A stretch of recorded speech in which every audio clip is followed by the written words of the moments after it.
Senhores, dando continuidade aqui, antes de passar a palavra, a gente tem uma novidade aqui, que na realidade é uma inovação, uma iniciativa de inovação do presidente da SEDAI, nosso querido conselheiro Wagner Victor.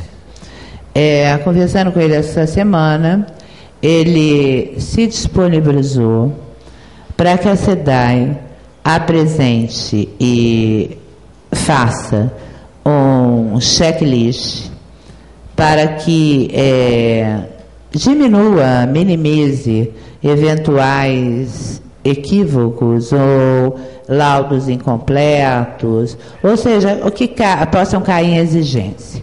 Ele já constituiu essa comissão já está trabalhando para que no menor tempo possível seja disponibilizada através do Clube de Engenharia esse checklist que a gente logicamente vai disponibilizar no site. Além disso, ele inclusive se propôs que após a apresentação do checklist, caso haja dúvida, ele disponibilizar equipe ou equipes para que possam realizar treinamentos, etc. Eu não tenho a menor autonomia, poder, nada mais para decidir sobre a matéria, mas eu tenho quase que absoluta certeza que a diretoria do clube e o conselho diretor aceitarão essa oferta, porque com o maior prazer, porque a gente vai apresentar e disponibilizar para todos os profissionais. Tem um lanchinho lá dentro para você. Para todos os profissionais, esses checklists. E em função disso, em função dessa inovadora iniciativa do Victor, ontem eu entrei em contato com as demais concessionárias, entre ontem e anteontem. SEG, Light, Corpo de Bombeiros e etc.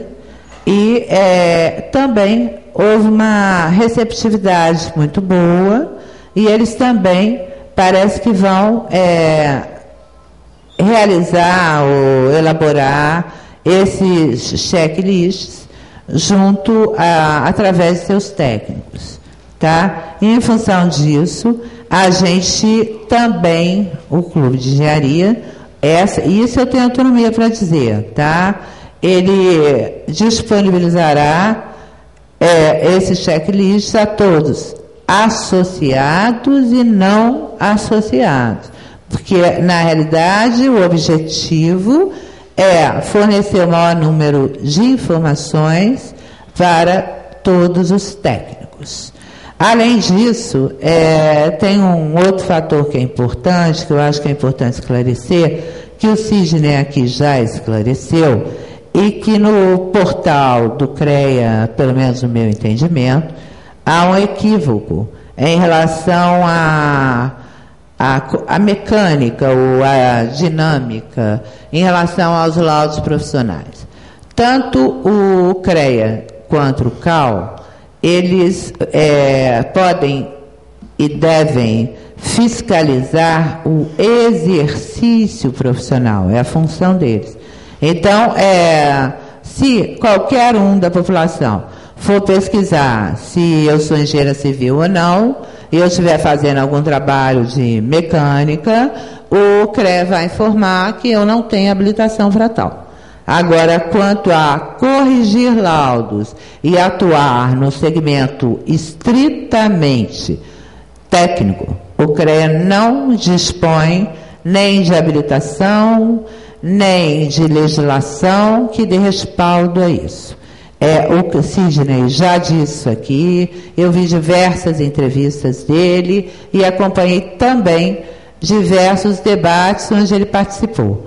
Enfim, eu queria enfatizar que os conselhos não vão, de forma alguma, corrigir laudos e trabalhos apresentados. Eles podem apenas, e eu sugiro aqui de antemão, que a gente faça uma pressão para que, no caso de engenheiros e tecnólogos, quem pode estar envolvido diretamente ou indiretamente nesses trabalhos, em função de suas especificidades, que a gente faça uma pressão para que o CREA atue, assim como o CAL, que fez um convênio com a Prefeitura, e a Prefeitura diretamente consulta o cadastro do CAL. Ele não tem que mandar uma cartinha, não tem que ligar, mandar um e-mail.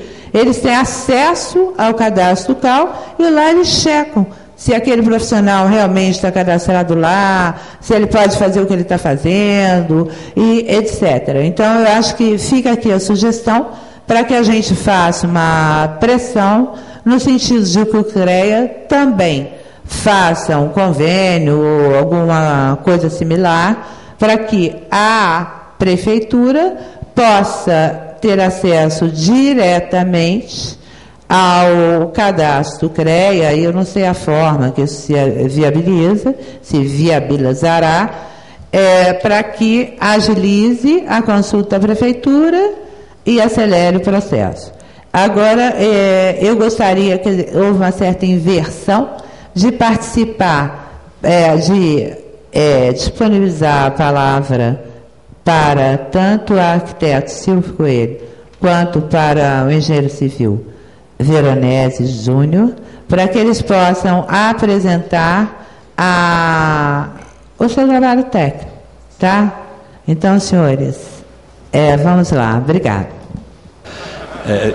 A minha apresentação da gente aqui, eu acho que vai durar no máximo meia hora, é isto, né? O que eu pretendo fazer é uma apresentação rápida, tentar responder algumas questões que foram colocadas aqui, né? Que eu pensei que primeiro a gente fosse fazer a exposição do que é autovistoria para entrar no debate, mas a coisa inverteu um pouco, né? Então tem algumas respostas que a gente tem que dar, mas eu prefiro começar com a apresentação da autovistoria e aí depois, então, tudo se resume ao debate, tá bom?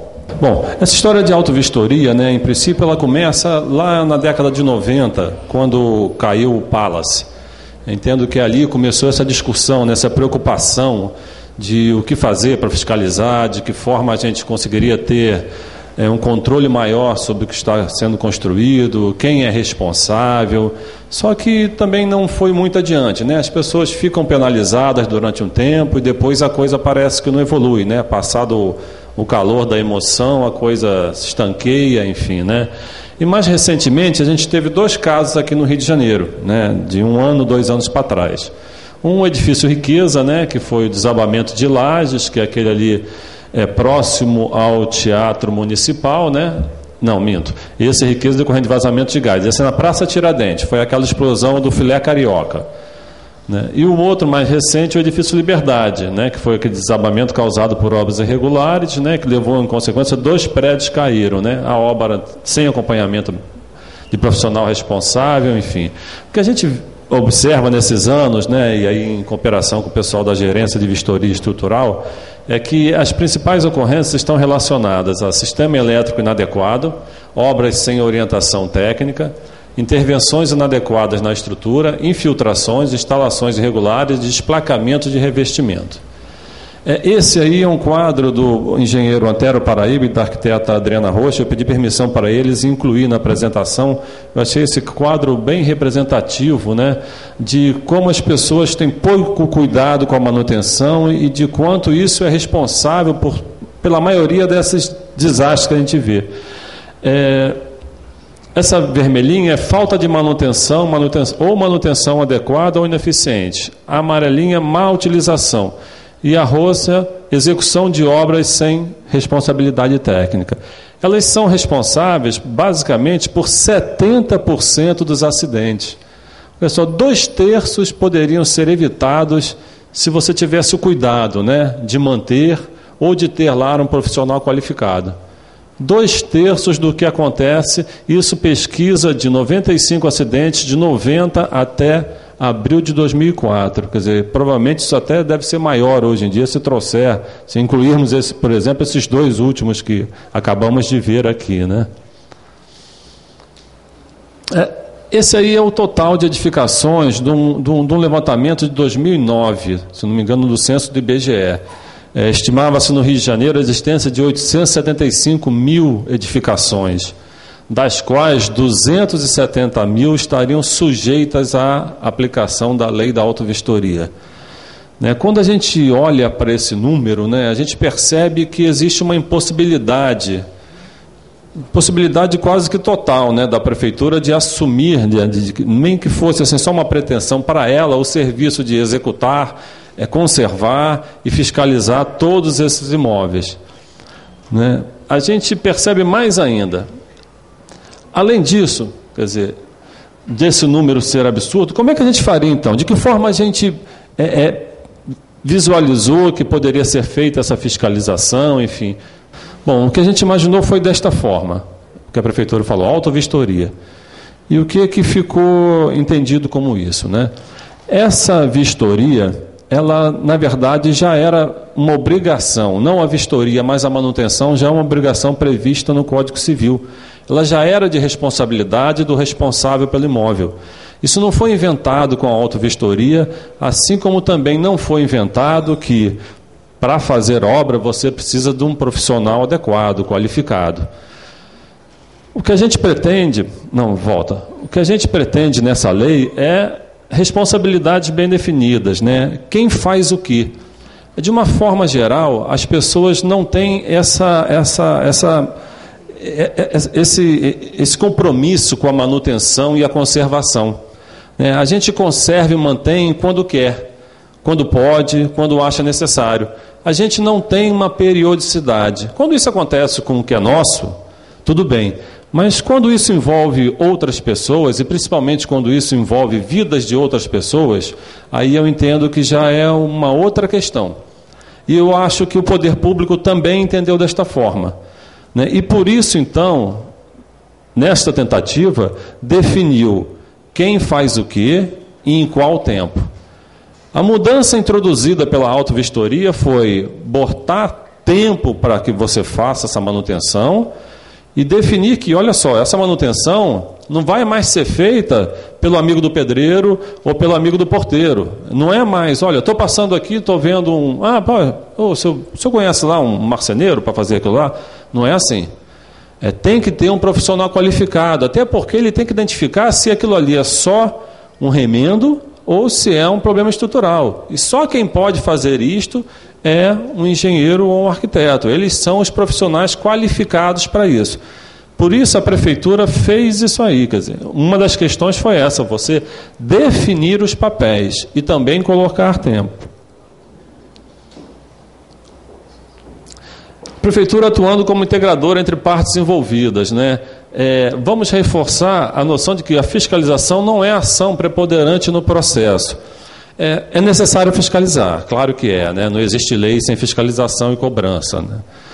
Mas a gente entende, até por aquele número que eu mostrei anteriormente, 270 mil, que esta fiscalização é uma fiscalização difícil de ser executada na forma como todo mundo imagina que ela poderia ser executada. Não existe capacidade em prefeitura nenhuma do mundo de fiscalizar 270 mil imóveis de uma só vez. Por isso, a questão da amostragem. E também por entender que não era esse o mais importante dessa lei. É importante ter uma planta de valores atualizada, mas a gente está pensando só na multa. E eu entendo que esta não é a maior importância dessa lei, nem devemos ficar paralisados pela falta da planta de valores, não. Eu acho que o mais importante, e eu acho que esse é o grande ganho dessa lei, é a tentativa de mudança de cultura. Isso, para mim, é o mais difícil de tudo. É difícil até porque a gente tem que chegar lá no cidadão. É difícil porque a gente tem que mudar o modo de fazer com os quais estamos acostumados. A gente, de uma forma geral, espera que a prefeitura, ou o governo, ou a União, pegue a gente no braço, embale a gente, cuide da gente, faça tudo pela gente, né? Aquela atitude paternalista, enfim, que a gente está acostumado e que na maioria das vezes fica só na vontade, só na imaginação, né? A gente tem leis, né, como o vereador falou, temos leis a rodo, né, e muitas delas não são cumpridas porque algumas delas dizem basicamente a responsabilidade e a atuação do poder público. E eu acho que, neste caso aqui, o poder público encarou este problema de uma outra maneira. Essa responsabilidade de manutenção, pelo Código Civil inclusive, sempre foi do particular. A responsabilidade pela qualidade do serviço sempre foi do profissional. Então, não teria por que a prefeitura assumir para ela esta responsabilidade que nunca foi dela. Na verdade, volto a refrisar, a intenção da prefeitura foi regulamentar esse serviço, que é uma relação entre terceiros, entre particulares. E eu vejo isso como um grande diferencial. Para mim, o desafio é como é que a gente vai fazer para mudar essa prática tão arraigada. Quando a gente fala em fiscais, que não serão suficientes nunca, a gente tem que ter na cabeça também que, a partir dessa lei, todos nós aqui, vocês, enfim, todos somos fiscais de todos. Se eu sou morador, eu sou fiscal. Sou fiscal de mim mesmo quando quiser executar uma obra, porque eu tenho que comunicá-la ao síndico. Sou fiscal do síndico, que não contratou ou contratou a vistoria. Sou fiscal de quem está fazendo a obra, porque eu tenho que saber se ele é qualificado.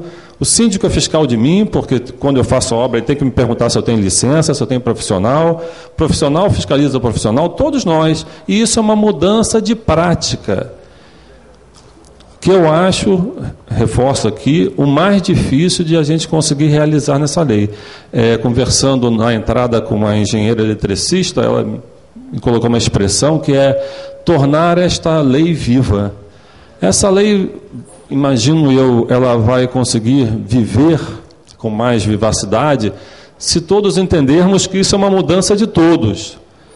Não podemos colocar na conta de qualquer um desses envolvidos só a responsabilidade pelo sucesso desta lei.